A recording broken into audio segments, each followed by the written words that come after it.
Mga kaibigan, isang magandang gabi, magandang araw sa ating lahat.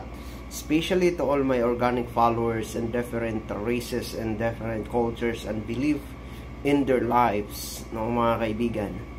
As a facilitator of our Facebook page and our TikTok and our YouTube channel, I am here to be with you right now, mga kaibigan, to discuss all about the tasking and designations that I have in my life, mga kaibigan, as this with all due respect from all the people around the world in different races and cultures and the traditions in life, mga kaibigan. Good evening from here in the Philippines, and to all the world continent, mga kaibigan, to all the Middle East countries and United States of America, Russia, China, and many others countries around the world.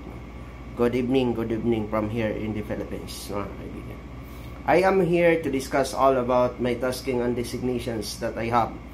We have, as a radio operator, mga kaibigan, we have a law which is a control law, in which under of the radio control law, in which it is a Republic Act 3846 in National Telecommunication. So it is a law providing regulations of radio stations and operators, including those within the Philippine National Police or the PNP, is under of the Republic Act 3846, which is a control law as amended.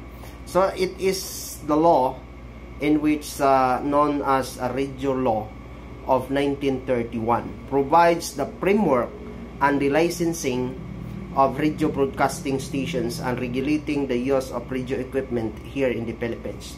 So as the NTC role, the National Telecommunication Commission, or the NTC, as responsible for the implementing this and enforcing the radio control law, including the issuing or the issuance of the license of the radio stations and operators. So it must be all the radio communicators or the radio operators around the world must be secured a license, especially here in the Philippines. So the PNP and the radio communications, the PNP was utilized the radio communication system for law enforcement and the administrative functions. So that is all about for those people who are asking with that, mga kaibigan. And it is the functions, or it is the system of the subject is regulations to outline with the RE 3846.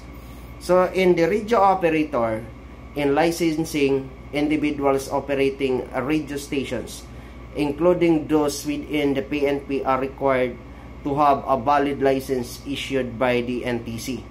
So that is mga kaibigan. And also the PNP can adopt, and there is a memorandum circulars, no, mga kaibigan, especially for those people who are listening and asking with that. And the PNP circular memorandum, the PNP issues the memorandum circulars that provide the specific guidelines and procedure related to the use of the radio communications within the organization. So the PNP radio equipments, the PNP is currently using a radio communication system occupying the specific frequency bands, and that is provide a radio communications between the PNP and the offices, mga kaibigan, and the personnel in the field to secure and to implement the law as a law enforcement will provide the administrative functions in this country. So that is, mga kaibigan. And also we have memorandums number circular number 2021-017-01, or memorandum circular 2021-01-1, mga kaibigan. This memorandum circulars outlines the duties and responsibilities of the radio and the end user, stipulating that the only PNP members are allowed to handle and operate these kinds of equipment. So And we have also the Memorandum Circular 2015-032. This Memorandum Circular outlines the duty also and responsibility of the non-uniform personnel or the NUP appointed as registrars or crime registrars and radio phone operators. So that is all about communications, mga kaibigan. And also we have also a memorandum number 2021-015-1, that this memorandum outlines also the policies and guidelines towards the procedure of the use of the command and the support infrastructure or CSI, mga kaibigan.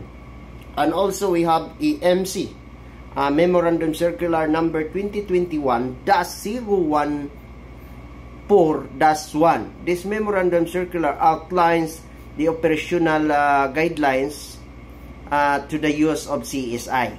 Katong giingon ako kanina, it is called a command and support infrastructures.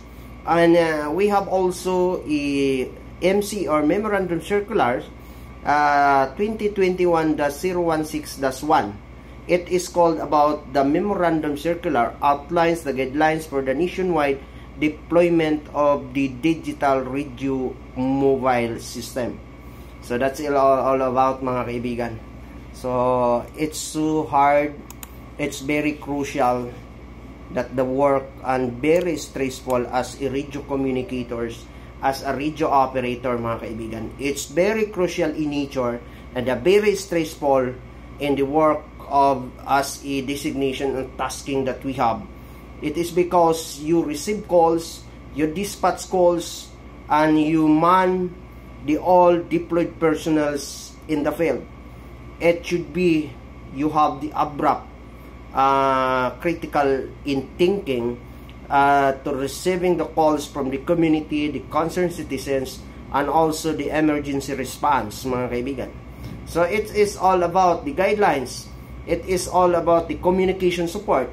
That all the communication support that the radio operators is very crucial in the communications, ensuring that the officers and the personnel in the field can coordinate effectively during the operation, emergencies, and daily tasks or tasking their responsibilities and duties and obligations, mga kaibigan. Number one is the communication support. What is the communication support? It is all about the monitor radio channel.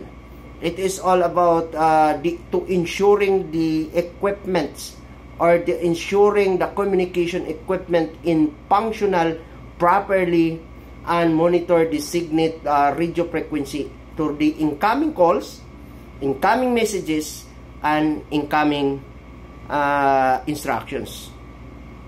So, and transmit all the relayed messages and other field officers and the stations and the high-ranking officers in the organizations, and involve the clear and concise, the accurate communication specifically during the crucial situations, and coordinate the communications as the system and the protocols as the act of the intermediary between the different police units and the agencies, facilitating and coordinations timely response, especially if there is an incident occurred within the EOR. Thank you so much to all of you, mga kaibigan.